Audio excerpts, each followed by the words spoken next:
Hello नमस्कार दोस्तों, scholarship को लेकर आप लोग के मन में जितनी भी डाउट्स हैं मैं इस वीडियो में उन सबको क्लियर करूंगा।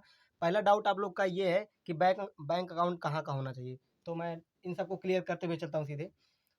बैंक अकाउंट आपका कहाँ कहाँ का होना चाहिए? देखिए, बैंक अकाउंट पहली बात तो आपके नाम का ही होना चाहिए। ऐसा नहीं किसी दूसरे का अकाउंट लगाएंगे। कुछ लोग ये पूछते हैं सर दूसरे का अकाउंट चला जाएगा क्या? तो दूसरे का नहीं चलेगा, आपका खुद का होना चाहिए अकाउंट। और कहीं का भी हो, मतलब किसी भी ज़िले का हो, चलेगा, कोई दिक्कत नहीं, ठीक है? जहाँ पर पहले से स्कॉलरशिप आता रहा हो, वहीं वहीं लगा दीजिएगा तो चल जाएगा, कोई दिक्कत नहीं होगा। तो ये बैंक अकाउंट वाला ये कहाँ का होना चाहिए, ये क्वेश्चन क्लियर हो गया। दूसरा क्वेश्चन ये था डीडी फीस रसीद नहीं है कैसे होगा? ये तो नहीं है तो आपने बहुत बड़ी गलती की। देखिए, ऐसा है, कभी भी आप फीस जमा करिए तो उसका कोई रसीद तो होना चाहिए कि फीस आपने जमा की है। मान लीजिए अभी भविष्य में मतलब कोई दिक्कत हो जाती है, मान लीजिए आपका फीस नहीं जमा हो पाया, किसी कारणवश आपका फीस नहीं जमा हो पाया, या फिर आपने डीडी जो कॉलेज में जमा कर दिया है, किसी किसी कॉलेज में डीडी के थ्रू लिए हैं, किसी कॉलेज में दूसरे मतलब बैंक अकाउंट नंबर दे दिए हैं या कोई भी प्रक्रिया से लिए हैं। चलिए, किसी भी प्रक्रिया से आपका फीस जमा हुआ हो, जो रजिस्ट्रेशन फीस था 936 रुपया और 1186 रुपया, जो कुछ भी आपका रहा हो, तो वो आपने जमा किया है। मान लीजिए वो नहीं जमा हुआ, या मान लीजिए आपने डीडी जमा किया, डीडी गिर गया फाइल से आपके, चलिए कुछ भी ऐसा मान लीजिए, तो फिर क्या होगा? मतलब फिर आपका नहीं जमा हुआ, फिर कॉलेज वाले बोलेंगे कि आपने फीस जमा ही नहीं किया है, यही कॉलेज वाले बोलेंगे। तो आपके पास क्या सबूत है? इसका कोई सबूत होना चाहिए ना। तो कभी भी आप मतलब ऐसा जीवन में गलती नहीं करेंगे, फीस उस कहीं जमा करिए, तो आप उसको जो है, उसका प्रमाण तो कोई होना चाहिए आपके पास ना। उसका फ़ोटोकॉपी, चलिए फ़ोटोकॉपी अब उतना ज़रूरी नहीं रहता है, क्यों? क्योंकि आपके पास स्मार्टफ़ोन है, आप स्मार्ट हैं, स्मार्टफ़ोन रखे हैं तो स्मार्ट भी बनिए। अ, फ़ोटो खींच लीजिए, फ़ोटो खींच के रख लीजिए, गूगल ड्राइव पे रख लीजिए, कि अपने पास खुद के पास मेल कर दीजिए, किसी दोस्त के पास मेल कर दीजिए, या किसी ऐसे दोस्त के पास भेज दीजिए जिसका स्टोरेज बहुत ज़्यादा हो, जो कभी वो फ़ोन-वोन क्या करते हैं, रीसेट नहीं मारे, ठीक है? तो उनके पास भेज दीजिए, उनके पास पड़ा रहेगा 2-2 3-3 साल तक, हमारा खुद ऐसे पड़ा रहता है, कुछ भेज देते हैं तो। तो ऐसा आप कर सकते हैं ना, सीधे खुद खुद के ईमेल पे भेज दीजिए, या कहीं भी आप सेव करके रखे रहिए फ़ोटो, बस इतना हम कहना चाहते हैं। ज़रूरी नहीं कि आप फ़ोटो कॉपी ही कराएँ। तो आपने फ़ीस पेमेंट किया, आपने की वो मतलब स्क्रीनशॉट नहीं नहीं लिया, या फिर डीडी का फ़ोटो नहीं खींचा, या नहीं रखा, तो ये आपकी गलती है। अब देखिए, स्कॉलरशिप आप फॉर्म जमा करने जाएँगे तो क्या होता है, अब तो ये कॉलेज वाले ही बताएँगे कि इसका क्या सॉल्यूशन होगा। किसी-किसी कॉलेज वाले शायद ऐसे ले लें, या फिर आप ऑनलाइन जो जो ऑनलाइन फ़ीस जमा किए हैं, उसका ही वो रसीद जो है लगा दीजिएगा, ठीक है? तो वो भी शायद लग ही जाए। बट कानपुर में ऐसा हुआ करता था मेरे साथ, जब मैं मतलब पढ़ता था, तो डीडी का ही फ़ोटोकॉपी लगता था। डीडी जो जमा होता है डीडी, उसी का फ़ोटोकॉपी लगता है कि हमने फ़ीस जमा किया है, ठीक है? तो कानपुर में डीडी लगता था, बाकी आपका आप अपना जानें। अब क्या होगा ये कॉलेज वाले ही बता सकते हैं। आप ऐसा है कि ऑनलाइन करते वक़्त ये नहीं लगेगा, ठीक है? ऐसा नहीं कि आप स्कॉलरशिप की ऑनलाइन करेंगे तो तब लगेगा। जब कॉलेज में जमा करने जाते हैं, याद होगा कब जब इंटर-विंटर में जाते थे, कॉलेज में भी जमा होता ना, एक कॉपी कॉलेज के लिए, एक कॉपी डीडब्ल्यूए के लिए, डीडब्ल्यूओ के लिए, ठीक है? तो 2 कॉपी बनाना पड़ता है ना, 2 सब मतलब 2 फाइल बनाना पड़ता है। तो वहाँ पर उसमें डीडी का फ़ोटोकॉपी लगता है कि आपने फ़ीस जमा किया है। तो मैं उसकी बात कर रहा हूँ। तो इसका सॉल्यूशन आप अपने हिसाब से देख लीजिएगा, कॉलेज से पूछ लीजिएगा क्या होगा। जब जाएँगे जमा करने, जब माँगेंगे तब देखा जाएगा। फिर क्या है, ये क्वेश्चन देखिए, कॉलेज फीस नॉन रिफंडेबल शुल्क, जो कि ऑनलाइन करते वक़्त लिखा जाता है ना कि नॉन नॉन रिफंडेबल शुल्क आप कितना डालेंगे, कितना डाल रहे हैं। तो ये भी कॉलेज से ही आपको पूछना पड़ेगा कि कॉलेज में कितना डाला जा रहा है नॉन रिफंडेबल शुल्क। कानपुर में नॉन रिफंडेबल शुल्क 10,590 रुपया। कितना? 10,590 रुपया।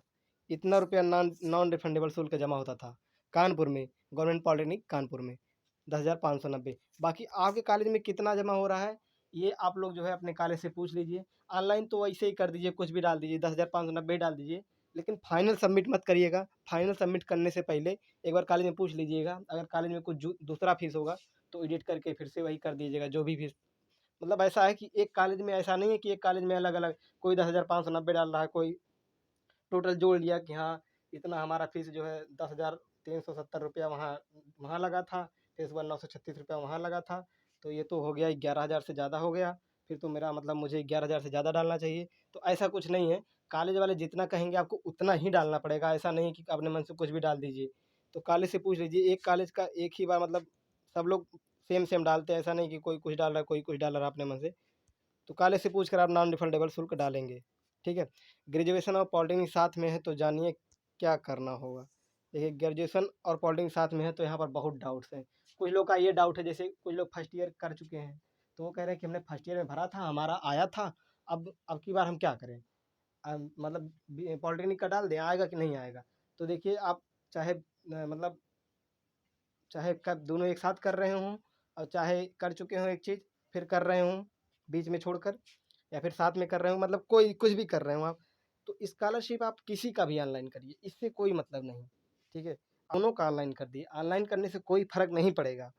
ऐसा मतलब सुनी सुनाई नहीं कह रहे हैं, हमने खुद मतलब सचिन कहा था ना, सचिन दोस्त है हमारा ना, आप लोग जानते होंगे शायद कुछ लोग, तो उसका जो है जैसे बीए में उसने एडमिशन ले लिया था और उसी साल ही उसके बाद उसका 5वें राउंड में मन हुआ कि मुझे पॉलिटेक्निक करना चाहिए और वो पॉलिटेक्निक में भी एडमिशन लिया और वो बीए का स्कॉलरशिप फॉर्म भी जमा कर चुका था। उसके बाद जो उसने पॉलिटेक्निक का भी ऑनलाइन कर दिया और बीए का फार्म निकलवा लिया, बीए का स्कॉलरशिप फॉर्म निकलवा लिया वो, ठीक है? कॉलेज में जमा कर दिया था लेकिन निकलवा लिया, बोला फॉरवर्ड मत करना, तो फिर भी पॉलिटेक्निक का स्कॉलरशिप आया और आएगा भी। आप लोग भी मतलब ऐसा है, कॉलेज से फॉरवर्ड एक ही होना चाहिए, बाकी आप ऑनलाइन 70 करिए, इससे कोई मतलब नहीं, ठीक है?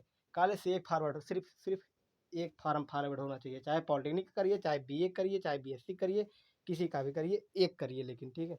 और आप लोग कोशिश करिए कि पॉलिटेक्निक का ही करिए, क्योंकि पॉलिटेक्निक का स्कॉलरशिप भी ज़्यादा आता है और दूसरी बात कि कन्फर्म रहता है लगभग कि आपका स्कॉलरशिप आएगा ही आएगा। ग्रेजुएशन में उतना भी कन्फर्म नहीं होता कि आ जाएगा। फिर आखिरी क्वेश्चन है अदर स्टेट वालों का, कैसे आएगा? देखिए अदर स्टेट वालों का बहुत झमेला है इनका। देखिए अदर स्टेट में बिहार, झारखंड ये लोग खासकर आते हैं, तो अदर स्टेट वालों के लिए मैंने पूछा एक दोस्त से, उन मतलब वो झारखंड का है, तो मैंने उससे पूछा कि क्या सिस्टम है इसका, किस प्रकार से आता है? तो वो बताया देखो ऐसा है कि पॉलिटेक्निक में स्कॉलरशिप या मतलब अदर स्टेट का स्कॉलरशिप इस पर डिपेंड करता है कि आपका जो सरकार है, जैसे बिहार वालों ने यूपी में अप्लाई किया, तो यूपी सरकार बिहार वालों को स्कॉलरशिप नहीं देगी, यूपी सरकार सिर्फ अपने अपने यहाँ के स्टूडेंट को स्कॉलरशिप देगी, बिहार वाले के बच्चों को यूपी सरकार नहीं देगी, आपकी ही सरकार आपको स्कॉलरशिप देगी। तो ये डिपेंड करता है कि जैसे बिहार वाले अप्लाई कर दिए, तो बिहार सरकार अगर यूपी में पढ़ने वाले बच्चों को इसका या अदर स्टेट में पढ़ने वाले बच्चों को स्कॉलरशिप देती होगी, तो फिर मिलेगा। ऐसा है देती हैं सरकारें, मतलब बिहार सरकार देती है जैसे अदर स्टेट में पढ़ने वालों को, लेकिन सभी कोर्स के लिए नहीं देती। अब पॉलिटेक्निक के लिए अगर देती होगी तो फिर मिलेगा, नहीं देती होगी तो नहीं मिलेगा। मैंने बिहार का पता नहीं किया, लेकिन झारखंड वालों को नहीं मिलता है स्कॉलरशिप पॉलिटेक्निक में। झारखंड सरकार दूसरे स्टेट में पढ़ने वाले बच्चों को, पॉलिटेक्निक वाले को नहीं देती है स्कॉलरशिप, ठीक है? किसी कोर्स का शायद पता नहीं, बीटेक वूटेक का शायद देती होगी, मुझे कंफर्म नहीं है, भूल गया हूँ, बहुत दिन हो गया ये बात पूछे उससे। तो लेकिन पॉलिटेक्निक का नहीं देती कंफर्म है, झारखंड सरकार तो नहीं देती, बाकी बिहार सरकार का बिहार सरकार जाने। हाँ, ये बात कंफर्म आप लोग जान लीजिए कि उत्तर प्रदेश सरकार आपको स्कॉलरशिप नहीं देगी, या कोई भी भाई स्टेट, आप दूसरे स्टेट के बच्चे हैं तो हमारा स्टेट आपको क्यों देगा? या फिर हम ही आपके स्टेट में पढ़ने जाएंगे तो आपका स्टेट हमें स्कॉलरशिप नहीं देगा, ठीक है? तो ऐसा होता है। तो उम्मीद करते हैं आपका जो ये इतना डाउट रहा होगा, 5 डाउट्स, ये क्लियर हो गया होगा। इन्हीं डाउट से ज़्यादातर रिलेटेड प्रश्न आते थे, तो मैंने रिप्लाई करने से बढ़िया सोचा कि ठीक वीडियो बना देता हूँ, ज़्यादातर लोग देख लेंगे। तो उम्मीद करता हूँ अब आप लोग का सब डाउट क्लियर हो गया होगा। कोई और प्रश्न रह गया हो स्कॉलरशिप से संबंधित, तो आप लोग कमेंट बॉक्स में कमेंट करिए, रिप्लाई मिलेगा और ज़्यादा ज़रूरी हुआ तो वीडियो भी बना दिया जाएगा। धन्यवाद, मिलते हैं अगले वीडियो में।